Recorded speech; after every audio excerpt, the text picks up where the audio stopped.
एक लोटा पानी जो भगवान शंकर को समर्पित करता है, मरने के बाद तुम्हारी औलाद तुम्हारा किसी पवित्र नदी में तर्पण करे ना करे, तुम्हारा शिव को दिया हुआ जल तुम्हारे खाते में पहुंच जाता। आपने जो शंकर भगवान को एक लोटा जल दिया है, शिव जी को एक लोटा पानी चढ़ाया, शंकर भगवान को एक लोटा जल समर्पित करा है, शंकर भगवान को एक लोटा जल अगर आपने दिया है तो वो आपके खाते में पहुंचेगा जरूर, ये निश्चित है।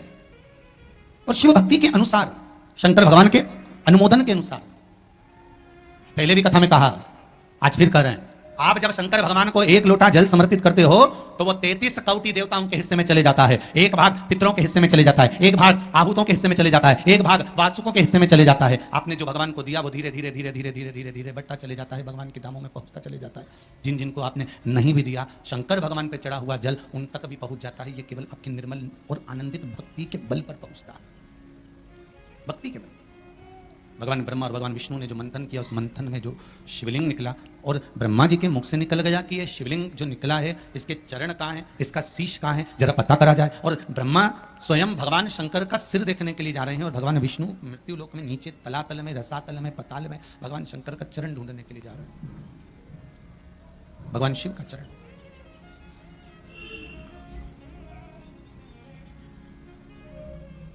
गए दोनों, वो ऊपर गए, ये नीचे गए देखने के लिए। कई लोग शिव महापुराण की कथा, स्मरण, भजन, कीर्तन सुनने के लिए नहीं जाते। मंदिर में कई लोग भगवान शंकर पर जल चढ़ाने नहीं जाते, कई लोग ये देखने के लिए जाते हैं कि कौन आया कौन नहीं आया, किसने सुना और किसने ना सुना,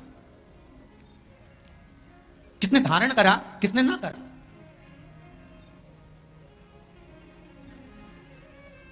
अब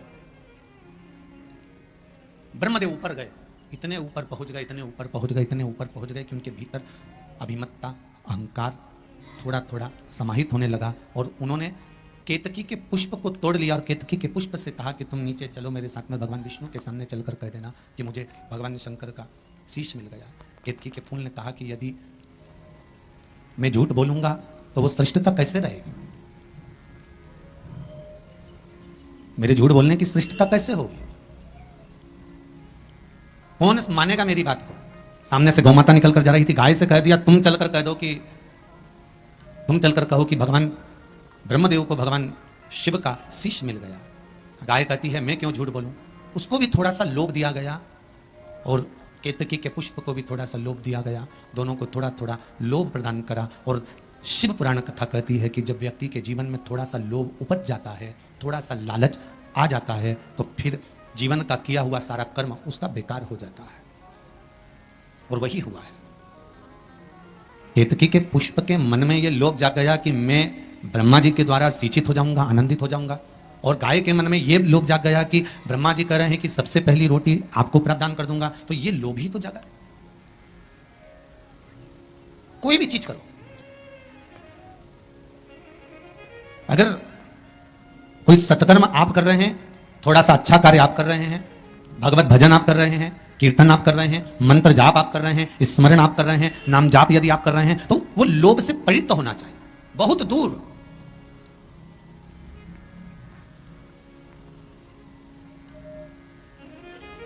आपके भीतर वो उपजे ना। बैसाख के महीने में नवमी तिथि को माता जानकी का प्रागट्य हुआ है पृथ्वी से। कभी एक विचार करिएगा कि नरसिंह अवतार बैसाख के महीने में हुआ, कुर्मा अवतार बैसाख के महीने में हुआ, हयग्रीव अवतार बैसाख के महीने में हुआ, परशुराम अवतार बैसाख के महीने में हुआ, माता जानकी का अवतार बैसाख के महीने में हुआ। आखिर बैसाख के महीने में, माधव महीने में इतनी महत्वता क्यों?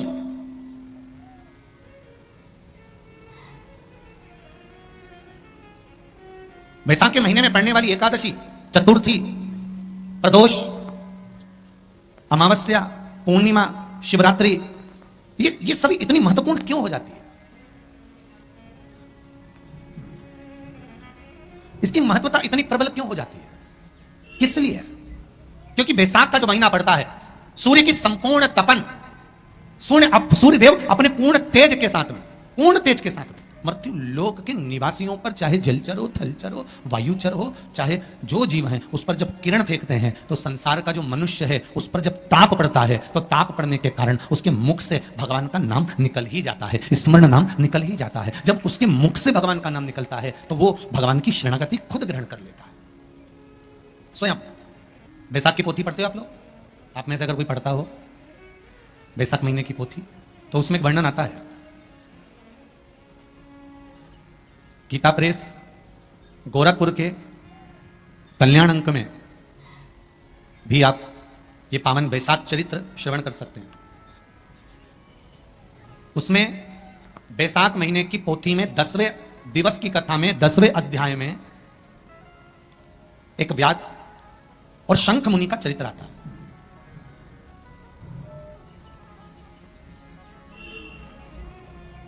शंख मुनि एक बार निकलकर भगवान शंकर के मंदिर में जल समर्पित करने के लिए जा रहे थे और शिव मंदिर की ओर जाते जाते जाते जाते जाते जाते बीच मार्ग में चलते चलते चलते चलते और वो शंख मुनि जब शिव के मंदिर में पहुंचे, शंकर भगवान के मंदिर में जाकर उन्हें दर्शन किया,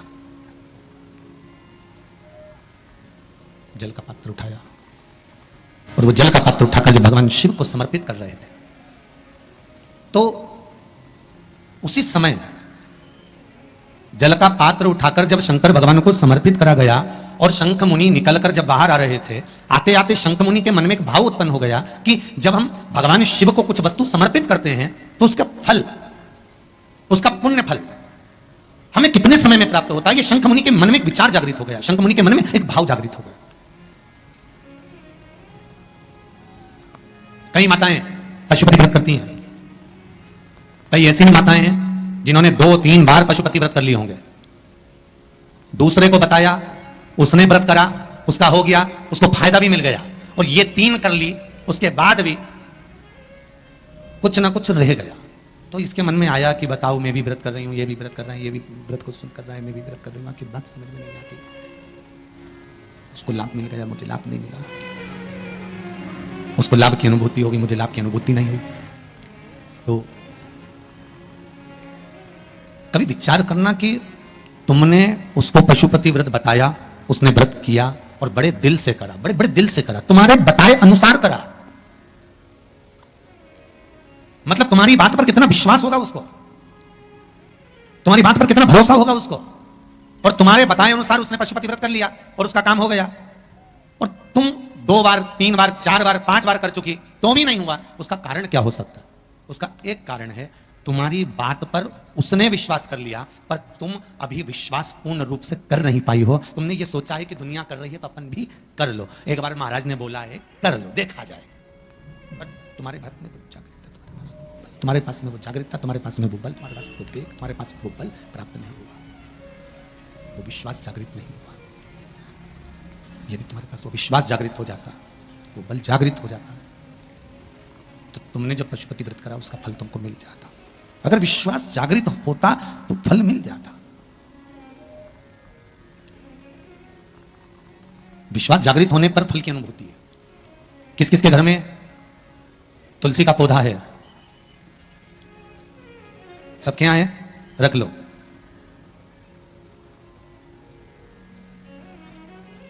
कहां लगा है? घर के अंदर कि घर के बाहर? घर के बाहर। ठीक है। दिया लगाते हो? अच्छा। कौन है वो जिस तुलसी मैया को दिया लगाते हो? कौन है वो?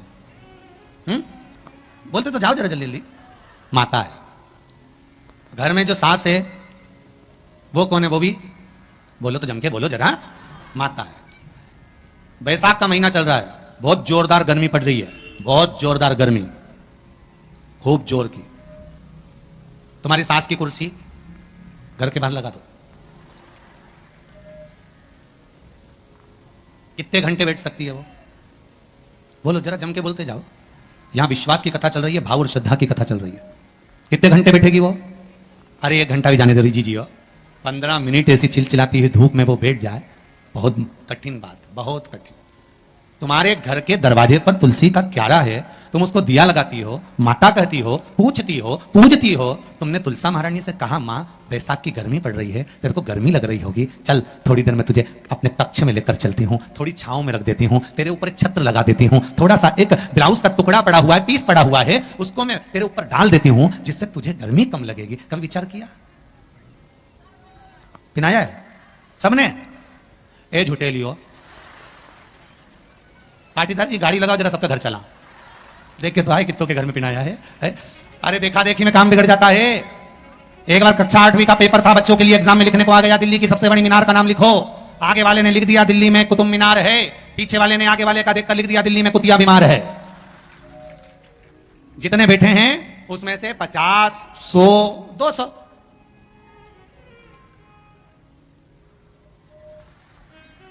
अरे बोलो तो सही है, उतना बोल।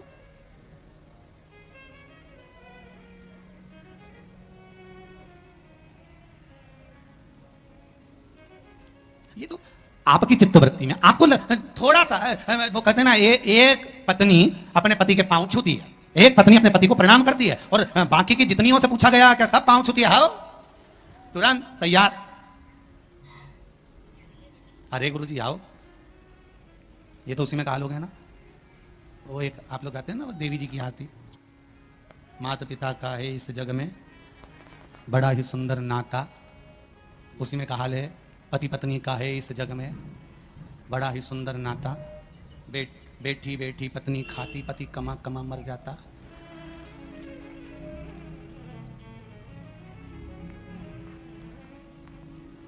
सारी तनख्वाह निपटाने वाली, बच्चों के नाम पर आइसक्रीम खुद खा जाने वाली। विचार करें सबका।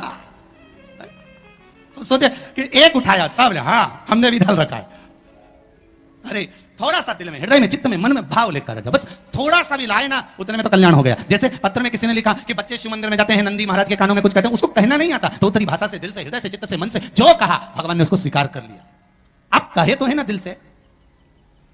शिव मंदिर में जाना, एक लोटा पानी चढ़ाना, शंकर को यदि एक चावल का दाना चढ़ाया, एक मूंग का दाना चढ़ाया, एक फूल की पत्ती को भी समर्पित करा, तो शिव ने उसको स्वीकार करा। शंकर भगवान पर एक बेलपत्र चढ़ाई, शिव ने उसको स्वीकार करा। अब देव तो शंकर को,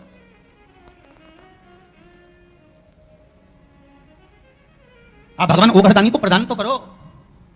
शंकर भगवान पर चढ़ी हुई एक बेलपत्री का मोल तत्व संसार का मनुष्य जिस दिन समझ गया, उस दिन उसको डॉक्टर के पास जाने की जरूरत ही नहीं पड़ेगी। केवल एक बेलपत्र का अगर उसने शंकर भगवान पर चढ़ी हुई एक बेलपत्र के मोल तत्व को अगर वो समझ गया, तो भगवान शंकर की भक्ति को अगर वो समझ गया, महामृत्युंजय मंत्र को अगर समझ गया, श्री शिवाय नमस्तुभ्यम मंत्र को समझ गया, पंचाक्षर मंत्र नमः शिवाय को समझ गया, षडाक्षर मंत्र ओम नमः शिवाय को अगर वो समझ गया, तो उसको फिर डॉक्टर के पास जाने की जरूरत नहीं पड़ेगी। उसकी भक्ति का बल इतना बढ़ जाएगा, श्रद्धा का बल इतना बढ़ जाएगा कि उसको कहीं जाना ही नहीं पड़ेगा। यही शिव कृपा। अब एक बेलपत्र का मोल तत्व, एक बेलपत्र का महत्व, शिव की एक पूजन का महत्व जिस दिन समझ गए, उस दिन जीवन की सार्थकता अपने आप प्राप्त हो जाए। आप उसको समझो। शिव की एक बेलपत्र के नहीं जाओगे कभी डॉक्टर के पास, आप शंकर का भजन तो करो, आप सूर्य नारायण भगवान को अर्घ तो दो,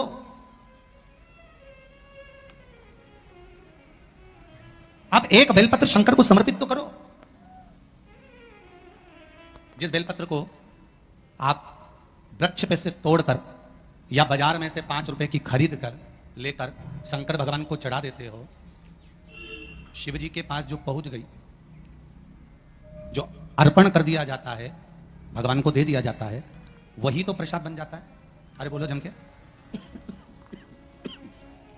जो शिव जी को दे दिया जाता है, अर्पण कर दिया जाता है, या राम जी को दे दिया जाए, या कृष्ण भगवान को दे दिया जाए, या देवी देवताओं को दे दिया जाए, जो भी हम भगवान को अर्पण करते हैं वो प्रसाद बनता है कि नहीं बनता?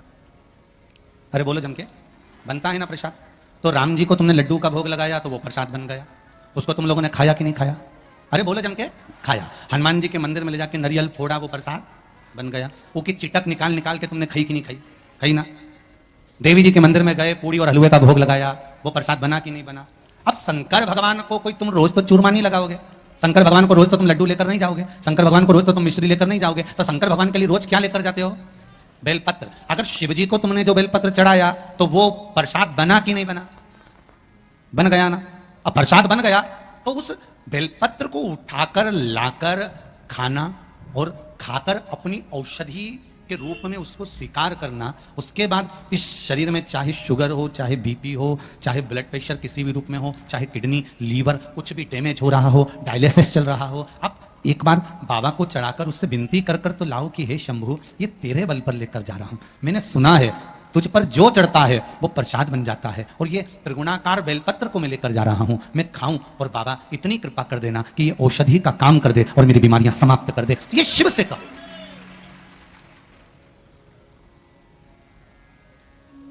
क्यों निर्माल्य बनकर फेंका जाए बेलपत्र को?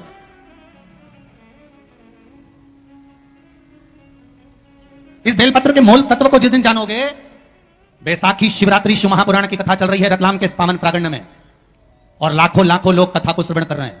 कल जितने, एक नियम बना लो बैसाख महीने से कि शंकर भगवान पर जो बेलपत्र चढ़ी है वो औषधि का काम करती है। शिव पर चढ़ी हुई बेलपत्र मंदिर में क्यों छोड़ें? क्यों नदी में हम इसको विसर्जन करें? क्यों नदी में छोड़ें हम इसको?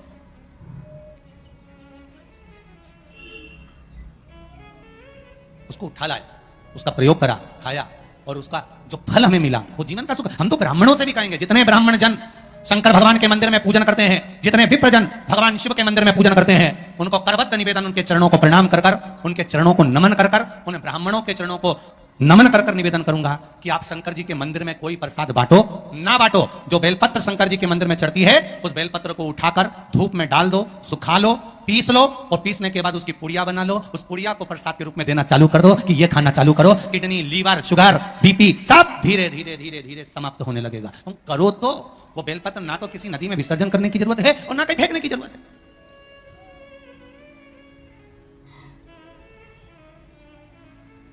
प्रतिदिन भगवान को तुलसी चढ़ाते हो ना, तो रोज भगवान को तुलसी उनके भोग में चढ़ाते हो, उनके सामने चढ़ाते हो, उनके सम्मुख में ठाकुर जी की तुलसी चढ़ाते हो, उठा लाए, प्रयोग में लो, क्यों उसको विसर्जन में डालते हो? जो विसर्जन के लायक है उसका विसर्जन करो, और विसर्जन भी कहां करो? छिप्रा, गंगा, नर्मदा, सरयू या आपके क्षेत्र की कोई पवित्र नदी है उस नदी में ले जाकर कोई निर्माल्य वस्तुएं मत पटको। आज वैसे ही इस पृथ्वी पर जल स्तर गिरते जा रहा है, उस पवित्र जल को हमें संजोना है। जो निर्माल्य की वस्तु मिले एकांत में किसी खेत में उसको एक खड्डे में डालकर इकट्ठा करो, जब उसकी खाद बन जाए तो जिस खेत में उसको डालोगे भगवान के प्रसाद को, वो खेत भी उज्जवल आनंद सुख प्रदान करेगा और कुछ ना कुछ अच्छा देना प्रारंभ करेगा। क्यों किसी पवित्र नदी को हम नष्ट कर रहे हैं? क्यों गंगा को हम कचरा डालकर नष्ट करें? क्यों यमुना को, सरयू को, छिपरा को हम नष्ट करें? हम उसको शुद्ध बनाने का प्रयास करें, हम उसको निर्मल बनाने का प्रयास करें। अपने गांव में, नगर में जो तालाब, जो बावड़ी, जो कुएं हैं उनको हम निर्मल बनाने का प्रयास करें, शुद्ध बनाइए।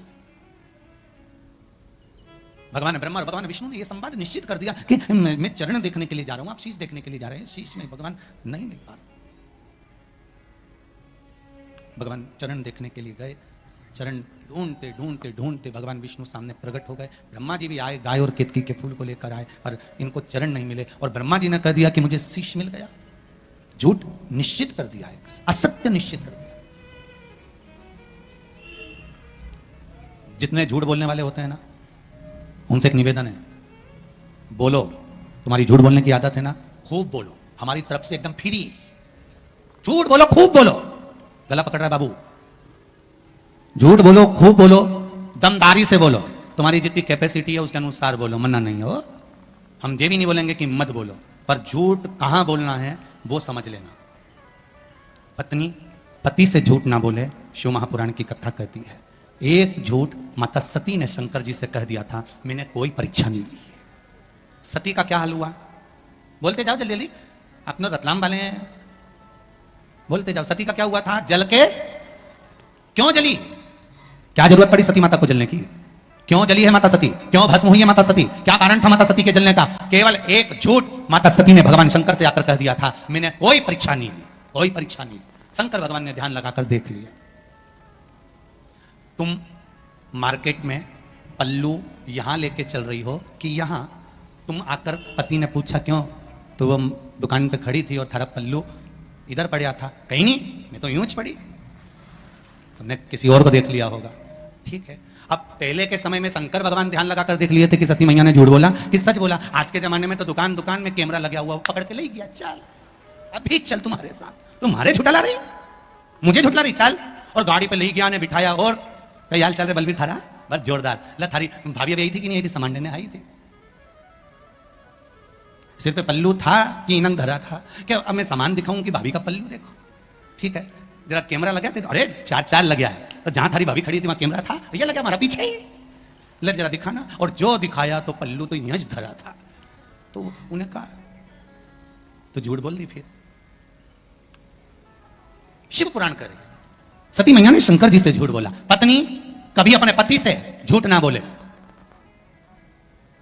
और ये केवल पत्नियों के लिए ही नहीं है। कितनी खुश हुई रे तुम लोग, गजब। केवल ये पत्नियों के लिए नहीं, पतियों से भी निवेदन है, झूठ ना बोले।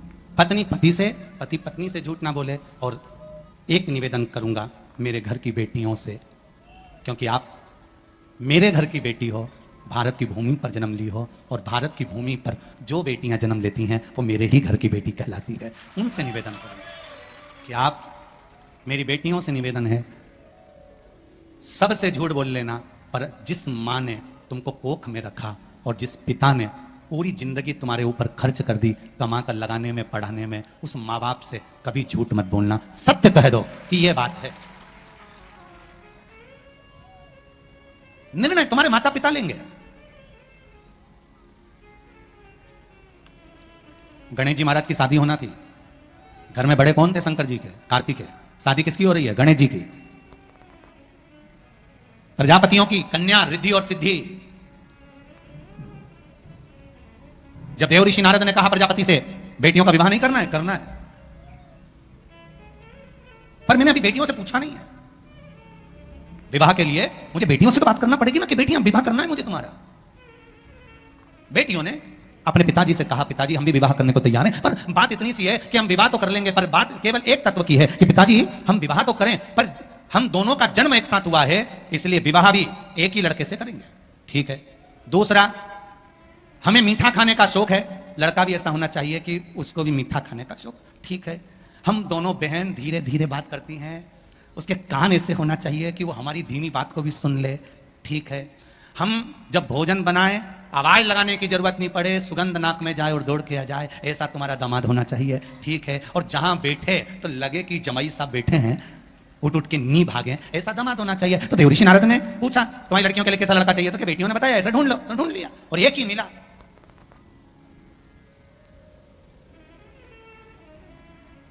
और वो दामाद भी कोई साधारण नहीं था।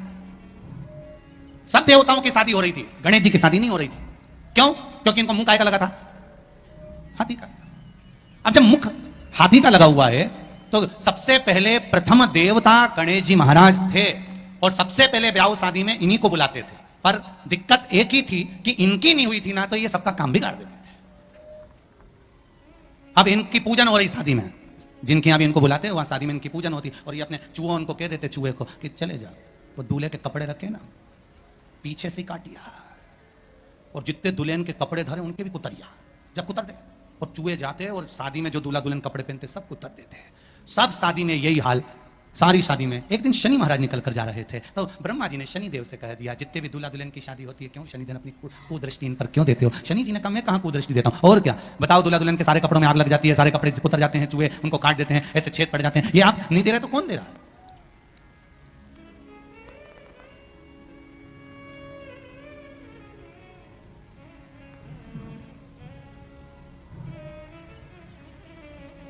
अगर ये नहीं देंगे तो कौन देगा? शनि महाराज अच्छी बात नहीं है। शनि देवता ने कहा नहीं नहीं नहीं नहीं, मैं नहीं करता। फिर मालूम पड़ा श्री गणेश जी महाराज करते। तो सबसे पहले ब्याह गणेश जी का पक्का करा कि भैया ये इसका ब्याह पहले होना चाहिए, और सब कुछ गणेश जी में था।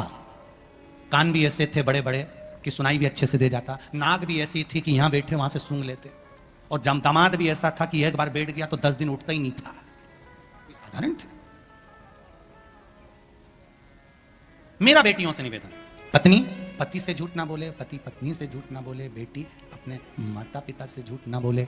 मेरा निवेदन है शिष्य अपने गुरु से झूठ ना बोले, और भक्त भगवान से कभी झूठ ना बोले। यहां तक सीमित रखो, यहां तक सीमित। बहुत और झूठ बोलना एक जगह पर जरूर बोलना। कहां? यदि कोई गाय कसाई के यहां कट रही हो, वहां जाकर झूठ बोल देना कि यह गाय मेरी है, छुड़वा कर लिया ना। झूठ वहां बोल, झूठ बोलने के भी स्थान बताए गए, कहां कहां झूठ बोलना है, कैसे कैसे झूठ बोलना है, किस तरह से झूठ बोलना है, स्थान बताए गए महाराज। कि ये गाय अगर कसाई की यहां कट रही है तो वहां झूठ बोल दो कि ये गाय मेरी है, ये कटे ना, ये मेरी। ब्रह्मा जी ने झूठ बोला शिव जी के सामने, केतकी के पुष्प ने झूठ बोला शंकर जी के सामने, गौ माता ने झूठ बोला शिव जी के सामने। महाराज अंत क्या हुआ, केतकी के पुष्प को श्राप लगा, सारे देवताओं पर चढ़ेगा पर शंकर पर नहीं। गाय को श्राप लगा, तेरा शरीर पूजा जाएगा पर मुख नहीं। ब्रह्मा का सिर जिससे वो झूठ बोल रहे थे उस सिर को काटा गया, लुढ़कता लुढ़कता शीश गया, कर्मनाशा नदी प्रकट हो गई। अंत में ब्रह्मा का कटा हुआ सिर बट का वृक्ष बनाना पड़ा, बट वृक्ष बनाना पड़ा। आखिर झूठ बोलने वाले मुख की गति बहुत बुरी हो जाती है। और पहले के समय में अदालत नहीं होती थी, पहले के समय में पंचायत नहीं होती थी, पहले के समय में एक काम होता था, गांव के लोग उसको ले जाते थे, शंकर जी के मंदिर में खड़ा कर देते थे और उठा गंगा जल और कह दे कि तूने ऐसा नहीं करा। मतलब शिव के मंदिर में झूठ बोलने वाला व्यक्ति अंत समय में पलंग पर तड़प तड़प कर मरता है, उसके शरीर की गतियां बेकार हो जाती हैं, शरीर की गतियां। इसलिए आनंद कह रहा है कि जीवन में अगर आप भगवान शिव को कुछ समर्पित कर रहे हो, जीवन में कुछ आप चढ़ा रहे हो, शिव भक्ति में अगर लीन हो तो उसका एक सुख, एक आनंद ही दूसरा। झूठ ना बोले, बोलो, मना नहीं, पर किसी गौ माता की रक्षा करना हो, राष्ट्र का उत्थान करना हो तो चलेगा।